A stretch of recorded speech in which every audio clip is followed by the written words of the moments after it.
지난해 9월 15일 경기도 평택에서는요, 30대 여성이 자신의 제네시스 차량으로 편의점을 돌진했던 사건이 있었습니다. 그 편의점 본사에서 어린이 사생대회를 했던 모양입니다. 그런데 이 여인의 자녀가 제출한 그림을 그 편의점 점주가 고의로 보내지 않았다, 이렇게 주장하고 항의하던 중에 그만 화를 이기지 못하고 차를 몰아 편의점으로 돌진한 거예요. 다행히 인명피해는 없었고 9,800만 원 상당의 재산 피해만 있었는데요. 결국 이 연인은 올 2월 징역 2년 4월에 실형을 선고받았습니다. 분노를 참지 못하고 범죄를 저지르는 이른바 이 분노 범죄가 점차 늘어나고 있다고 해요. 2015년 통계연부에 따르면 상해 폭력 범죄 37만여 건 중에 분노 범죄의 비율이 41.3%에 달한다고 합니다. 그러니까 10건 중에 4건은 분노 범죄, 화를 못 참아서 충동적으로 저지른 범죄라는 것이죠. 전문가들은 현재 우리 대한민국을 분노 사회라고 규정하는데 주저하지 않습니다. 우리 사회가 유독 분노에 취약한 조건을 갖추고 있지 않나 싶어요.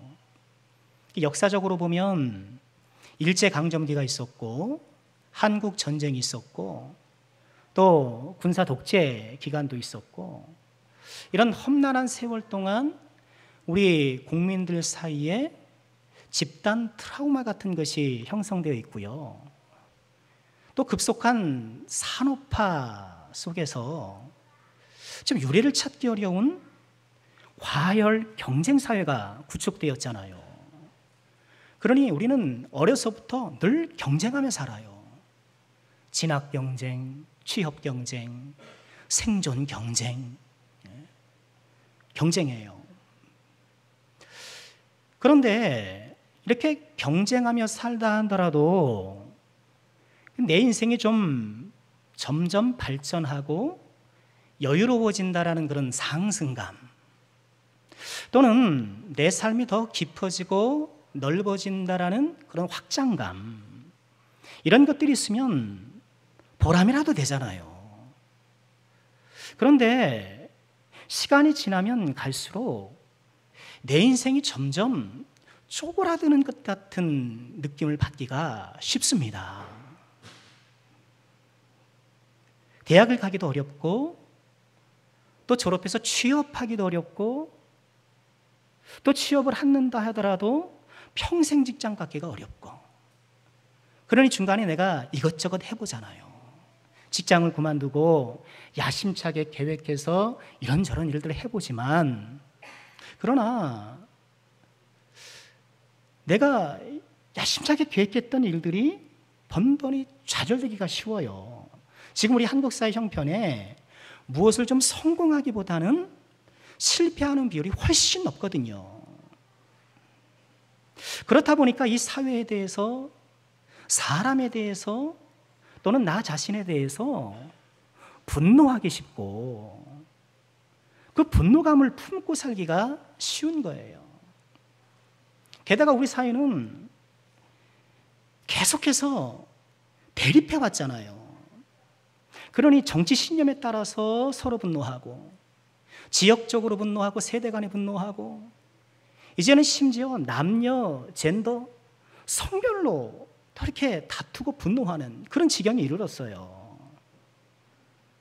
안타까운 것은 이렇게 사회가 분노와 갈등으로 증폭되고 있을 때 정치인들이 앞장서서 갈등을 조정하고 분노를 좀 가라앉혀야 되는데, 어찌된 노릇인지 오히려 분노를 조장하고 이용하는 것이 아닌가 싶어요.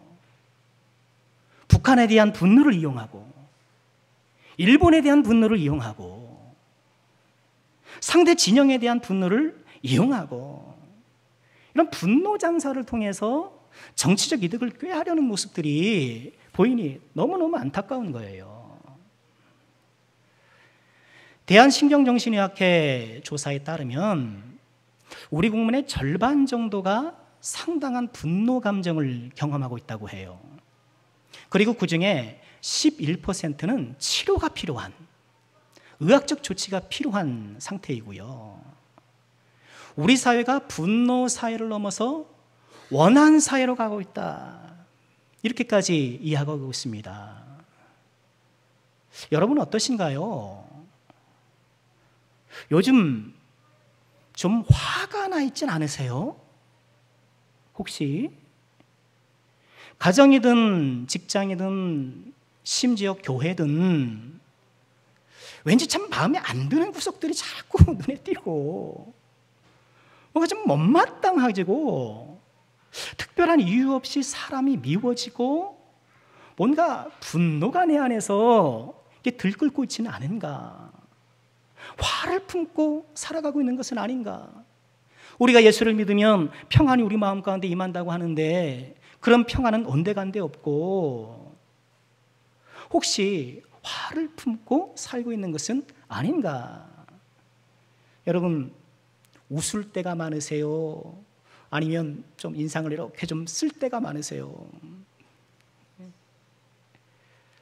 혹여나 화를 품고 있다고 한다면 오늘 말씀 속에서 또 성령의 은총 속에서 우리 심령에 평화가 깃들고 모든 분노와 이런 어지러운 심령들이 정리되어지고 그리스도의 평강이 깃드는 귀한 은혜가 꼭 있게 되기를 주님의 이름으로 축원드립니다. 오늘 말씀에서 우리는 분노가 어디에서부터 시작되었는지를 보게 돼요. 창세기 4장을 읽었는데요, 앞서 3장에서 우리가 무엇을 보았나요? 금단의 열매를 따먹고 에덴 동산에서 추방된 아담과 하와. 근데 아담과 하와가 가인과 아벨이라는 두 아들을 낳게 돼요. 세월이 흘러서 이 두 아들이 하나님 앞에 제사를 드렸는데 하나님께서 동생 아벨의 제사는 받으신 반면 형 가인의 이 제사는 거절하셨어요. 이에 격분한 형 가인이 동생 아벨을 죽이고 말았지요. 인류 최초의 살인사건이 오늘 우리가 읽은 본문입니다. 여기서 잠시 우리가 확인하는 게 있어요. 그것은 죄는 자란다는 거예요. 믿음이 성장하는 것처럼 죄도 성장해요. 에덴 동산에서 죄는 불순종이었잖아요. 그것도 심각한 죄지만 아직 에덴 동산에서는 누구를 이렇게 해치거나 누구에게 고통을 주거나 이런 끝은 아직 아니었어요. 그런데 3장에서 4장으로 넘어온 이후부터 살인이 벌어지는 거예요. 그것도 가족 간에 자기 동생을 죽이는 이 끔찍한 일이 벌어지는 거예요. 죄는 자라요.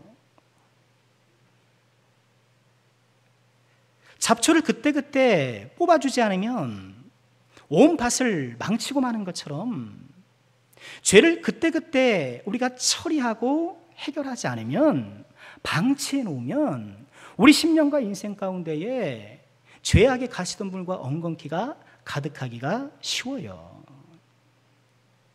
죄가 자란다는 것 기억하시고, 혹시 나는 나도 모르게 죄의 성장을 간과하고 있는 것은 아닌가 돌아봤으면 좋겠습니다.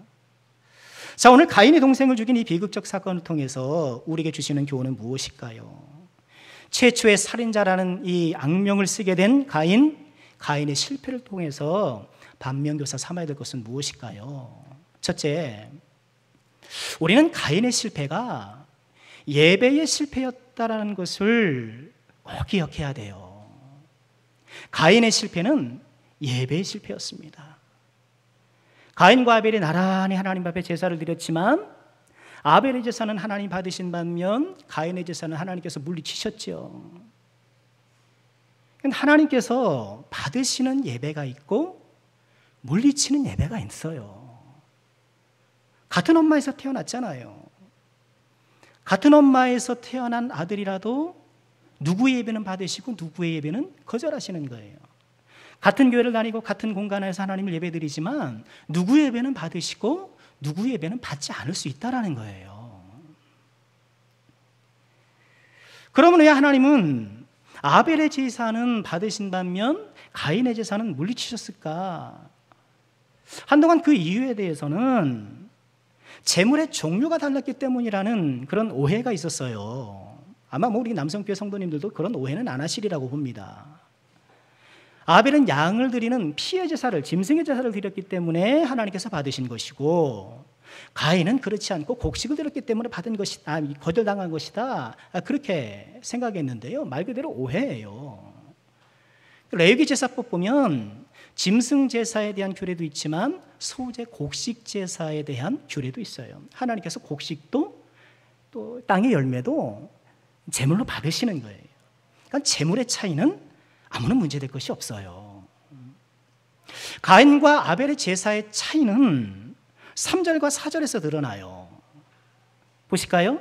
세월이 지난 후에 가인은 땅의 소산으로 제물을 들어 삼아 여호와께 드렸고, 아벨은 자기도 양의 첫 새끼와 그 기름으로 드렸더니.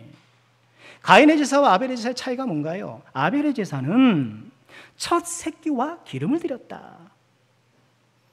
이 첫이라는, 첫 새끼의 첫은 순서상 첫이기도 하지만 가치상 첫이기도 해요. 가장 좋은 것. 양은, 이 아벨은 자기가 키우고 있는 짐승 중에 가장 좋은 것을 드린 거예요. 기름이라는 것은, 여러분 고기의 기름, 요새는 기름 콜레스테롤 때문에 사람들이 막 거부하긴 합니다만, 그러면서도 또 마블링 좋아하시더라고요. 기름은 이 짐승의 고기 부위에서 가장 귀한 부분으로 여겨지고, 레위기 제사법에 따르면 하나님께 돌려드려야 될 부위예요. 그러니까 아벨은 하나님께 제사할 때 자기 양떼 중에 가장 좋은 것으로 구별하여 드렸고, 또 그 짐승 가운데에 가장 귀한 부위인 기름을 놓치지 않고 하나님께 드린 거예요. 여기서 뭐가 보이나요? 제사에 임하는 아벨의 마음이 보이죠. 아벨의 정성이 보이죠. 마음과 정성을 다해 하나님께 제사했던 거예요. 반면 가인의 제사에는 그런 내용이 없어요. 땅의 소산으로 하나님께 드렸다라고 이렇게 간단히 얘기되고 있는 거예요. 그 안에 정성이 아벨과 같은 그런 마음과 정성의 산제사가 올려드려지지 못했던 거예요. 여러분, 우리가 함께 하나님을 예배하기 위해서 이 자리에 모였는데, 여러분, 우리의 예배가 첫 새끼와 기름을 드리는 아벨의 산제사가 되기를 주님의 이름으로 축원합니다. 그런데 가인의 제사가 거절된 보다 더 근본적인 이유가 있어요. 그것은 제물만의 문제가 아니라 4절과 5절을 다시 한번 보실까요? 아벨은 자기도 양의 첫 새끼와 그 기름을 드렸더니 여호와께서 아벨과 그의 제물은 받으셨으나 가인과 그의 제물은 받지 아니하신지라. 4절과 5절에 동일하게 나오는 표현이 뭔가요? 아벨과 그의 제물, 가인과 그의 제물이라는 거예요. 하나님은 제사를 받으실 때, 예배를 받으실 때 제물만 받으시는 것이 아니라 그 사람을 받기 원하시는 거예요. 아벨과 그 제물은 받으셨지만 가인과 그 제물은 거절하신 거예요. 하나님은 여전히 예배를 찾기보다는 예배자를 찾으시는 거예요. 우리 예배가 얼마나 이렇게 조화롭게, 얼마나 순서가 매끄럽게, 그런 것도 참 중요할 수 있겠습니다만 가장 중요한 것은 우리 자신이에요. 내가 하나님 앞에 예배자로 서고 있는가. 가인의 문제는 그거였던 거예요. 제단 위에 제물은 얹었는지 모르지만 가인 자신은 올려드리지 못했던 거예요. 이런 가인의 실패에 대해서 요한일서 3장 12절은 이렇게 말씀을 하세요. 가인같이 하지 말라. 그는 악한 자에게 속하여 그 아이를 죽였으니 어떤 이유로 죽였느냐? 자기의 행위는 악하고. 요한일서가 갖고 있는 가인에 대한 평가는 악한 자에게 속했다, 그 행위는 악했다라는 거예요. 예배 시간, 제물을 드리는 그 시간만이 문제가 아니라 그 시간 이면에 있었던 가인의 삶, 가인의 마음.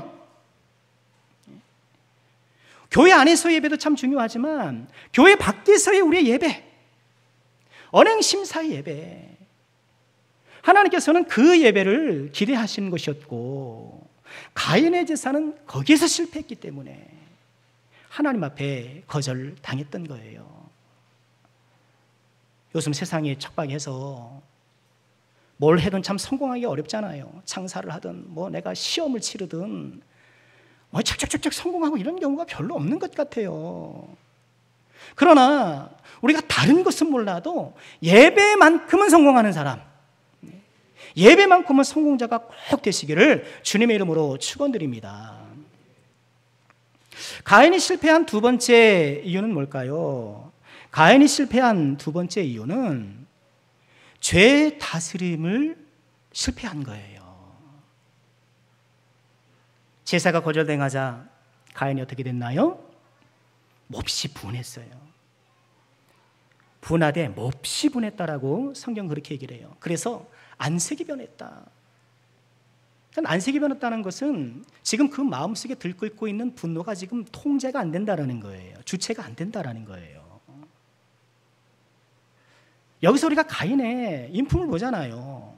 본인의 제사가 거절당했으면 아이고 왜 거절당했을까? 내가 부족한 게 무엇인가를 좀 돌아보고, 내 제사는 거절당했지만 아벨의 동생의 제사라도 그래도 하나님께 연락하신 것에 대해서 기뻐하고, 야 동생아 너 어떻게 이렇게 예배를 드렸길래 하나님 받으셨냐? 좀 나한테도 좀 알려다오. 이랬으면 얼마나 좋겠어요. 그러나 가인은 분노했고, 분노로 인해서 안색이 변했고, 결국 그 주체할 수 없는 분노 때문에 동생을 죽이고 말았던 거예요. 근데 이런 질문 안 듭니까? 아무리 예배가 거절됐기로서니 동생을 죽일 만큼 그렇게 미웠을까?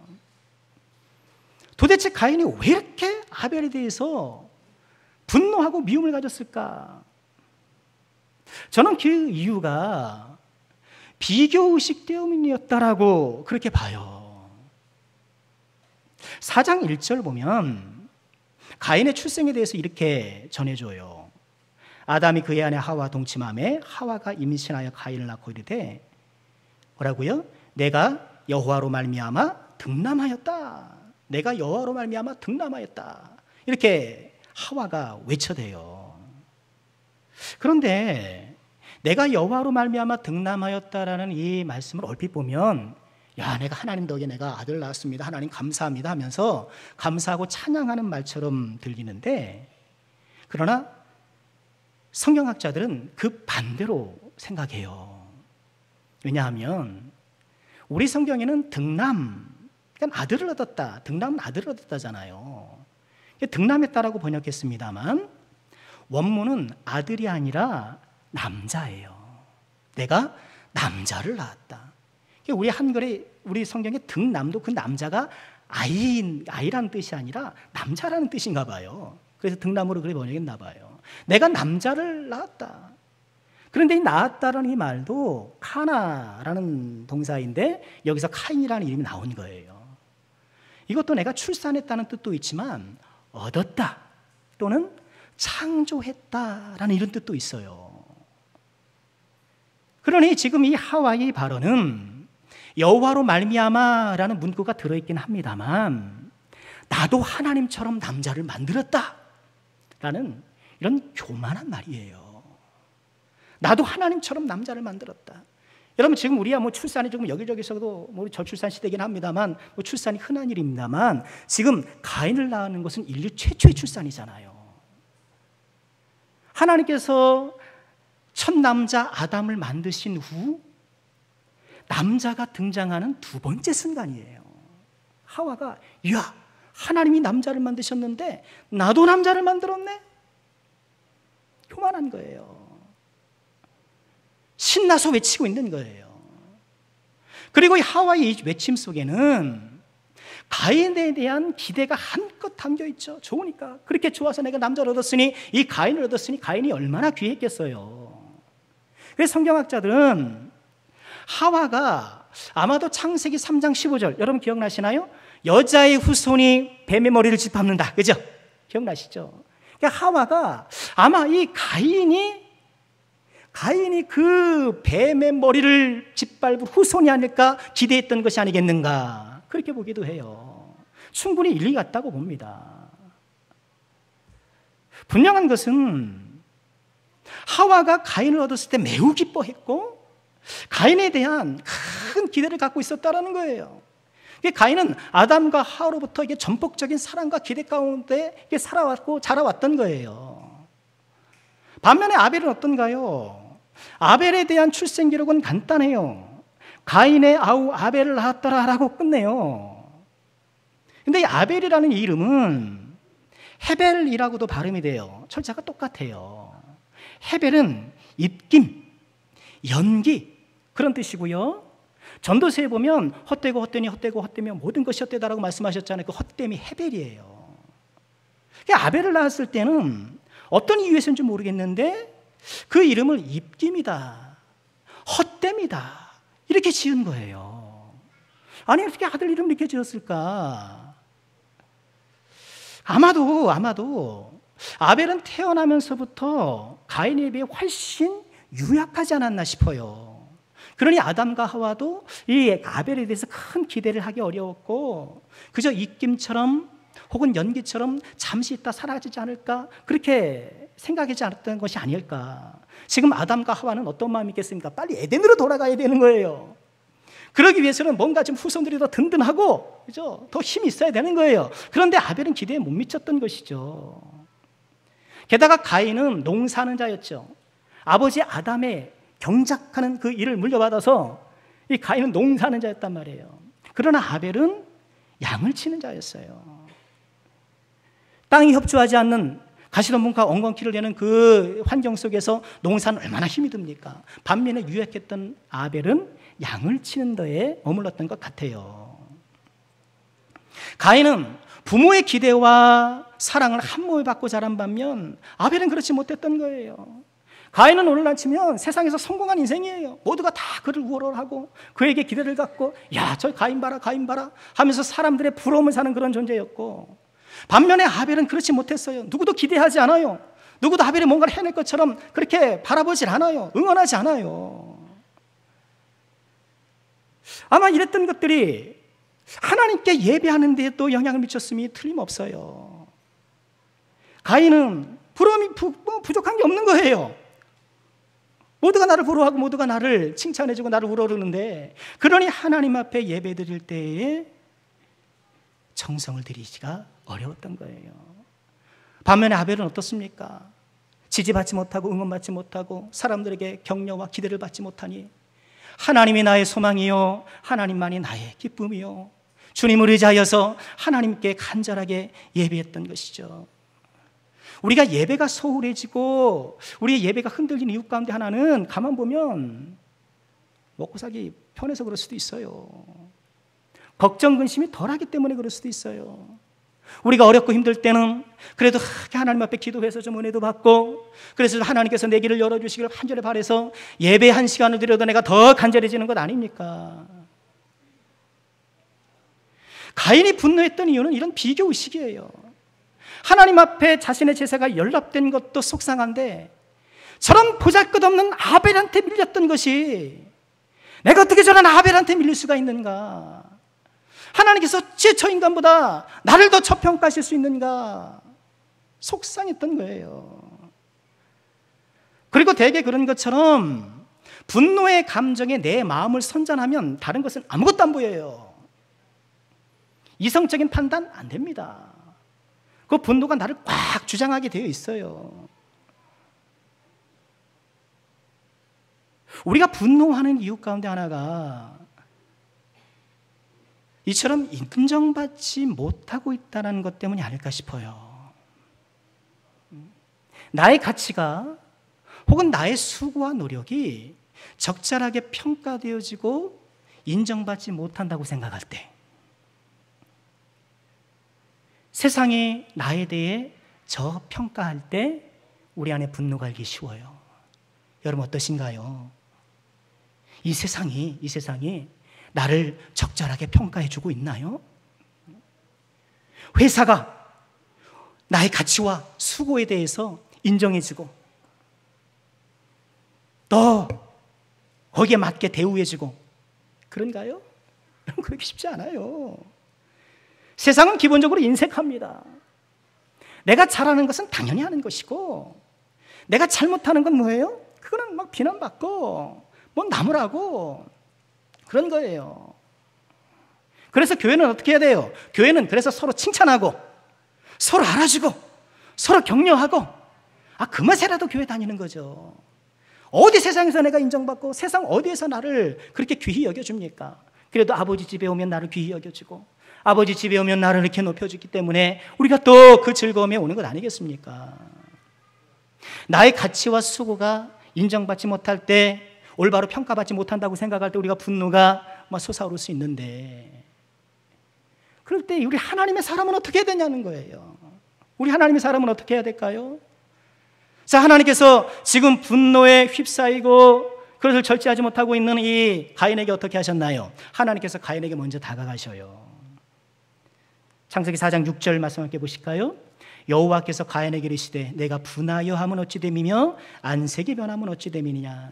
내가 선을 행하면 어찌 낯을 들지 못하겠느냐. 선을 행하지 아니하면 죄가 문 앞에 엎드려 있느니라. 죄가 너를 원하나 너는 죄를 다스릴지니라.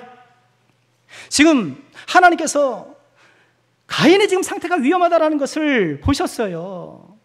지금 분노 게이지가 상승해서 이제 폭발할 그런 지경이 이르자 하나님께서 먼저 다가오셔서 말씀을 통해 가인을 진정시키고 계시는 거예요. 죄가 너를 원하지만, 죄가 지금 문 밖에서 웅크리고 너를 집어삼키기 위해서, 덤비기 위해서 지금 준비하고 있지만 너는 죄를 다스리라. 너는 죄를 다스리라는 거예요. 너는 분노를 다스리라는 거예요. 분노를 다스리라는 것. 여러분, 우리는 주는 분노를 다스리고 있는가? 분노할 이유가 너무너무 많고 나의 분노가 합당하다고 생각될 그런 이유가 너무너무 많을 수 있으나 하나님께서는 우리에게 그 분노를 다스리기를 원하시는 거예요. 분노를 다스리기 위해서는 지금 가인을 찾아와 말씀하시는 하나님께서 가인이 분노할 때만 찾아가 말씀 주실까요? 아니에요. 우리가 분노할 때도 마찬가지예요. 우리가 분노할 때도 하나님께서는 동일하게 말씀하고 계시는 거예요. 우리를 진정시키는 거예요. 그러면 안 된다. 참아야 하느니라. 참을 수 있다. 말씀하시는데 문제는 뭐예요? 우리가 그 하나님의 음성에 귀를 기울이지 않는다라는 거예요. 말씀하신 하나님의 말씀에 귀를 기울이는 틈도 없이 내가 분노에 휩싸여가지고 이를 그르치고 말더라는 거예요. 분노할 일이 생길 때에 그러므로 우리는 하나님의 말씀을 듣는 시간을 가져야 돼요. 내 마음에 말씀하시거든요. 그러면 안 돼. 너 예수 믿는 사람이잖아. 너 목사잖아. 예수님이 용서하러 가셨지 않니? 우리 마음속에 이런 음성이 떠오를 때, 생각이 떠오를 때 우린 그것이 하나님의 말씀인 것을 알고 다 붙잡고 순종하는 거예요. 하나님은 우리가 느끼는 분노의 감정 자체를 부정하지는 않으세요. 분노는 자연스러운 것일 수 있어요. 그렇죠. 분노는 자연스러운 거예요. 그러나 하나님은 에베소서 4장 26절에 이렇게 말씀을 하세요. 자, 우리 함께 읽어볼까요? 분을 내어도 죄를 짓지 말며 해가 지도록 분을 품지 말고. 분이 날 수 있다는 것을 인정하세요. 그렇죠. 하나님도 분노하시는 분이시니까 악한 일을 보면 분노하시는 거잖아요. 그러니 우리가 분을 느낄 수 있다는 것을 인정하세요. 그러나 그 분노에 지배당해서 분노에 질주를 하면 안 된다고 말씀을 하는 거예요. 해가 지도록 분을 품지 말라고, 우리에게 분을 통제하고 다스릴 수 있는 그런 능력을 발휘하라고, 내가 그렇게 함께 하겠다라고, 내가 도와주겠다라고 그렇게 말씀하고 있는 거예요. 뭘 그렇게 대단한 일이라고요. 생각해 보십시오. 내가 화나고 분노한 일을 보면 그게 무슨 내 인생의 큰 일이라고. 내가 그렇게 억울하면 하나님이 갚아주시겠죠. 그 사람이 깨닫지 못하면 하나님이 깨닫게 해주시겠죠. 하나님을 바라보면 우리가 분노할 이유가 없어지는 것 아닙니까? 하나님께 맡기는 것. 하나님께 맡길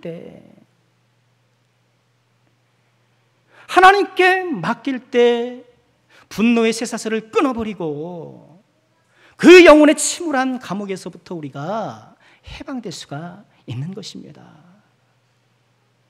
우리 마음의 문 앞에 죄가 웅크리고 앉아 호시탐탐 교회를 노리고 있는데 그만 분노에 사로잡혀 죄의 놀이개가 되는 것이 아니라 분노를 우리는 다스리고 성령 은혜 가운데 소멸시켜서 화평을 이루는 우리 모두가 되어야 되겠습니다. 죄를 다스리는 이 능력의 성도가 될 수 있기를 주님 이름으로 축원합니다. 마지막으로 가인의 실패는 회개의 실패였어요. 하나님의 이런 만류에도 하나님의 권면에도 불구하고 가인은 넘지 말아야 할 선을 넘고 맙니다. 아벨을 들로 불러내요. 그리고는 쳐 죽입니다. 하나님이 그렇게 권고하셨음에도 불구하고 분노의 폭주를 하고 만 것이죠. 그런데 아직 기회가 남아있어요. 이런 일이 벌어진 후에 하나님은 재차 가인을 찾아오세요. 그리고 9절에 이렇게 말씀을 하시죠. 가인에게 이르시되 내 아우 아벨이 어디 있느냐. 에덴 동산에서 아담 아내가 어디 있느냐 이렇게 사주셨던 것처럼 내 아우 아벨이 어디 있느냐. 지금 하나님께서 뭐 하시는 거예요? 아벨이 어디 있는지 몰라서 지금 찾으시는 거예요? 몰라서 물으시는 거예요? 아니잖아요. 뭐예요? 회개의 기회를 주시는 거예요. 내 아우 아벨이 어디 있냐? 네 아우 아벨이 어디 있냐? 하나님께서 회개의 기회를 주시는데 가인은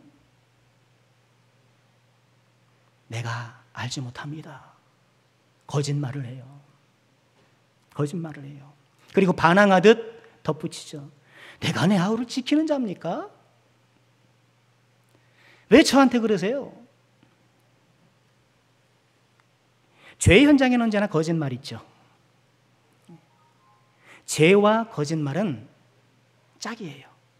도둑질, 사기하는 것, 그래서 불륜하는 것, 기타 여러 가지 다 죄를 보면 늘 거짓말과 함께해요. 그래서 내가 거룩한 삶을 살려면 내가 죄를 줄여야지, 내가 좀 정결하게 해야 되자고 내 행동을 이렇게 막 좀 바꾸려고 하는 것도 필요할 수 있겠습니다만 거짓말 안 하기로 작정하시면 돼요. 거짓말을 안 하리라. 거짓말할 일을 만들지 않으면 돼요. 그러면 죄 지을 일이 확 줄어들어요. 하나님께서 지금 가인에게 물으시는 거예요. 회개의 기회를 주시는데요. 이때 가인이 회개의 기회를 주셨을 때 분에 못 이겨 아벨을 죽였다 하더라도 하나님 제가 잘못했습니다. 제가 그만 분노에 눈이 멀어서 동생을 죽이고 말았네요. 어쩌면 좋겠습니까 하나님. 제가 큰일을 저지르고 말았습니다. 이렇게 회개했더라면 하나님은 용서해 주셨을 거예요. 그런데 가인은 거짓으로 일관했고 하나님의 기회를 외면했어요. 죄를 짓는 것보다 더 큰 죄가 뭔가요? 회개하지 않는 죄. 거룩한 사람은 죄를 짓지 않는 사람이 아니라 항상 회개하는 사람이에요. 여러분 이거 꼭 기억하시길 바랍니다. 회개하는 사람이 거룩한 사람인 거예요. 자기 성찰을 통해 자신의 잘못을 인정하고 하나님께 용서를 구하고 회개에 합당한 열매를 구하기 위해서 믿음에 노력하라는 사람, 하나님께서 그를 거룩한 사람이라고 인정해 주시는 거예요. 하나님은 아무리 인간적으로 보면 극악무도한 범죄라 할지라도 하나님 앞에 진심으로 나와 회개하고 참여하는 자에게는 하나님께서 용서의 은혜를 베풀어 주시는 거예요. 다윗 왕을 보십시오. 부하의 아내를 그렇게 간음하고 또 잉태하자 그 사실을 감추기 위해서 완전 범죄를 꾸미기 위해서 살인교사를 하지 않고 어마어마한 범죄를 저질렀음에도 불구하고 그가 침상을 적시며 하나님 앞에 통회하고 회개했을 때에 하나님께서는 그를 용서해 주셨고 다윗을 자기 마음에 합한 자라고 인정해 주시며 영원히 기억될 성군으로 남게 해주신 것 아닙니까? 아무리 사소한 죄라도 영벌에 상당하지 않은 죄는 없고, 아무리 큰 죄라도 예수 그리스도의 피가 용서하지 못할 죄는 없다는 것을 우린 다시 한번 기억하고, 회개의 기회라는 이 막차를 놓친 가인, 막차를 놓쳤어요. 결국 가인은 하나님을 떠나 멀리 요랑하는 신사가 되고 말았던 것이죠. 그의 부모 아담과 하와보다 훨씬 더 멀리 하나님을 떠나고 말았던 것입니다. 말씀 마치겠습니다. 앞서 보았던 요한 1서 3장 12절은 이렇게 말씀을 하셔요. 가인같이 하지 말라. 가인같이 하지 말라. 너희는 가인같이 하지 말라. 가인처럼 분을 품고 그 분을 증폭시켜서 죄를 짓고 그러지 말라는 거예요. 너희는 가인처럼 하지 말라. 나도 모르게 가인처럼 하고 있는 건 아닌가요? 분노라는 이 한자의 분자를 보면 마음 심자 위에 나눌 분자가 이렇게 되어 있더라고요. 그러니까 마음이 나뉘어진 거예요. 마음이 갈기갈기 찢겨져 있는 것이 분노. 그런데 저 분자에 뭐가 있어요? 칼이 있어요. 칼이 있어요. 분노가 뭔가? 마음에 칼을 품고 사는 거예요. 그리고 대개 그 칼은, 그 칼끝이 자기 자신을 향하는 것이 일반적이에요. 분노의 최초의 또는 최고의 희생자는 자기 자신이에요. 이제 마음에 품은 칼을 우리가 좀 내어놔야 되지 않을까요? 우리가 그리스도를 품고 지금 칼이, 이 분노가 내 마음을 주장하는 것이 아니라 골로새 3장 15절에 보면 그리스도의 평강이 너의 마음을 주장하게 하라. 여러분, 지금 2021년 7월 11일 12시 현재 우리의 마음을 주장하고 있는 건 뭐냐는 거예요. 지금 내 마음의 색깔이 뭐냐는 거예요. 지금 내 마음을 주도적으로 장악하고 있는 그 감정의 정체는 무엇이고, 무엇이 나를 주장하고 이끌어가고 있느냐는 거예요. 우리가 그것을 봐야 돼요.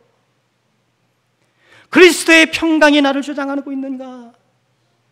분노와 절망과 걱정, 근심, 온갖 비믿음적인 것들이 내 마음을 주장하고 있는가? 그리스도의 평강이 우리 마음을 주장하기를 주님의 이름으로 축원합니다. 그리스도의 평강이 너희 마음을 주장하게 하라. 평강을 위해 너희가 한 몸으로 부름받았으니 너희는 또한 감사하는 자가 되라. 가인처럼 되지 말라. 우리 주님 말씀하셨어요. 우리는 가인의 전철을 밟는 사람이 되면 안 되겠습니다. 우리는 예배의 성공자가 되어야 되겠습니다.